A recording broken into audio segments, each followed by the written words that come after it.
video of class 7th science nutrition in plants and we will discuss today other modes of nutrition in plants.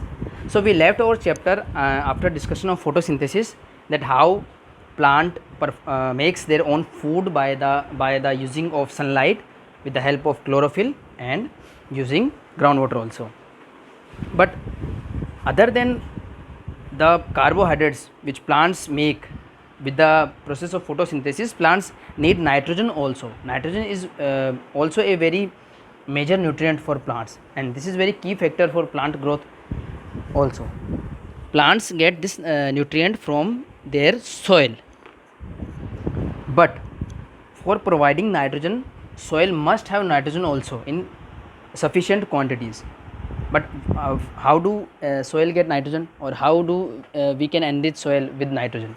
So we first need to understand the fact that our atmosphere have plenty amount of nitrogen, which is 78%, but plants and we animals, including humans, are not able to utilize that nitrogen directly.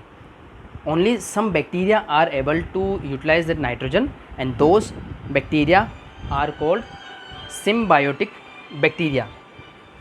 These bacteria provides nourishment to the soil, and we can find these symbiotic nitrogen fixing bacteria in the roots of some leguminous plants. What are leguminous plants? These bean plants, pulses, for example these pea plants. So the root of these leguminous plants have some structures which are called root nodules, and in these root nodules plants have nitrogen fixing bacteria which provides nitrogen to the plant and to the soil as well. So we will jump to our next topic, which is other mode of nutrition in plants other than photosynthesis and this nitrogen fixation. See, all plants are not autotrophic. The term autotrophic means making your own food. There are many plants which are not autotrophic. For example, in this diagram we can see Cuscuta plant, which is climbing up on the another plant, which is Solidago plant.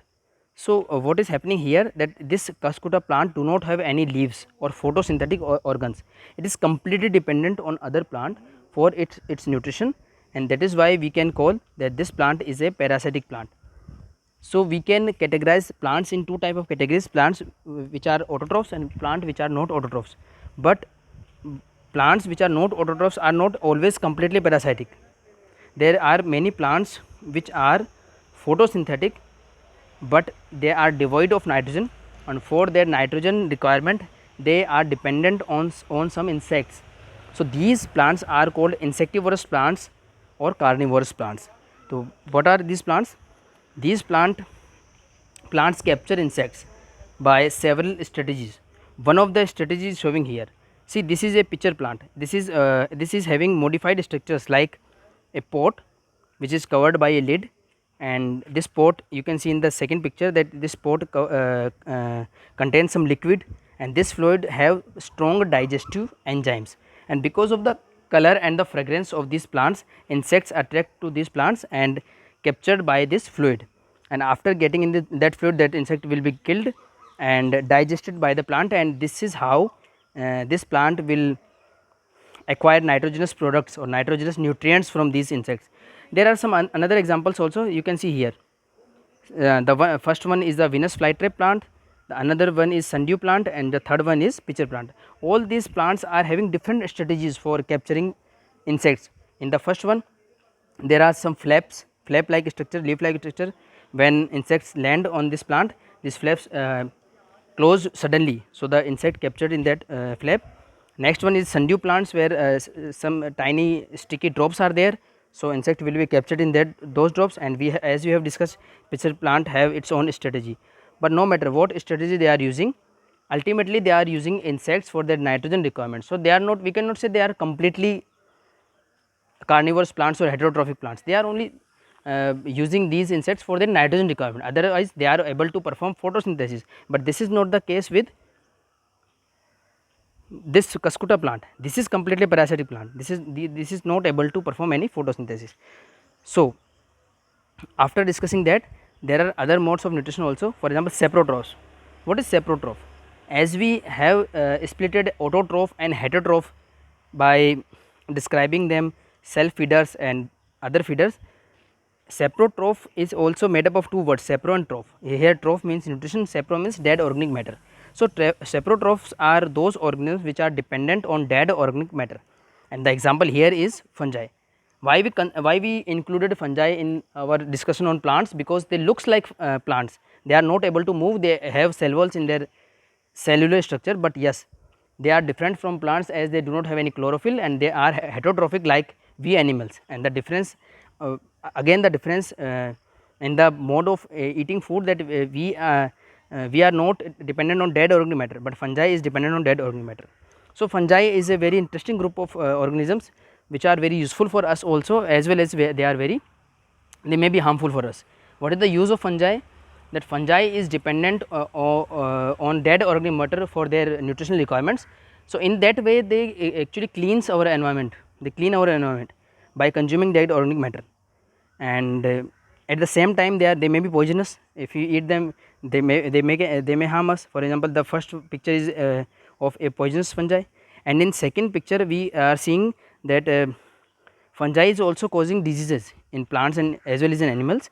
So in this diagram we are seeing the rye plant which is infected by Claviceps purpurea, which is a fungi which is causing ergot of, this structure is called ergot, which is a disease. And there are so many diseases caused by fungi. For example, Astilegopauxina, there are causing loose smut of cereals. So this is not point to discuss here. We will learn this later in the class 8, but here we can understand the mode of nutrition in fungi. And yes, fungi are of comes into different structures.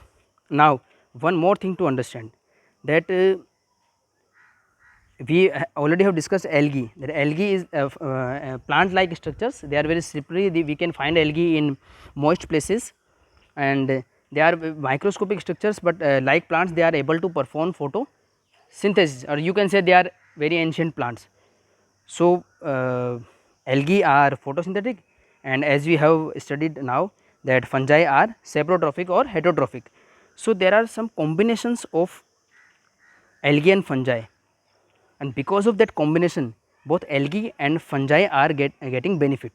How fungi is getting benefit from algae? Because algae is performing photosynthesis and providing the photosynthetic products to the fungi. And how algae is getting benefit? That fungi is creating an environment for shelter of algae, and also fungi is absorbing nutrients efficiently from the surface where we can see the lichen. So lichens are very interesting group of symbiosis. What is symbiosis? If two organisms are living together and they are getting benefit from each other, then we call this relationship as symbiosis. Although there are some more types of symbiosis also, but we are not here supposed to discuss those types. One type is mutualism, and exactly the mutualism is the term for getting benefit from each other. Now if we see these diagrams, what these diagrams depicts here, see, we can see in first diagram that a bee and flower are getting benefit from each other. One is getting pollinated, and the another one is getting nutrition from flower. In the second example, we are getting that this bird ergot is getting benefited from this buffalo. How? When buffalo walks, while walking it removes some worms from the soil, and this bird is eating those worms. But for the buffalo there is no benefit, there is no harm. And in the third diagram, as we have already discussed, that these are the roots of pea plant or bean plants, which are in symbiotic association with nitrogen fixing bacteria, which is rhizobium. So here we can see many interactions between living organisms. It is very complex thing, that in some interactions both are benefited, in some interaction one is benefited, one is not. In another another relationship, one is harmed, one is benefited. For example, the disease of caused by fungi, or the example of parasitic plants. So there are so many interactions in plants, and this also explains the mode of nutrition, the diversity in mode of nutrition. And this symbiotic relationship is true for lichen also. Here there are three type of lichens which may appear like rock like fruit or like leaves. Next, now we have seen that plants need carbohydrates for their existence, for their survival, or for that they perform photosynthesis, although some plants are not photosynthetic like parasitic plants, for example cuscuta. But there is one another nutrient which we have discussed in insectivorous plant, that nitrogen is very much essential for plants. So if we are taking crops on any field, if we are taking continuously cereal crops or crops which require large amount of nitrogen, then ultimately soil is going to be depleted by nitrogen. So how can we enrich soil? Because if soil is devoid of nitrogen, then we are not getting healthy crop, we are not getting healthy products from that crop.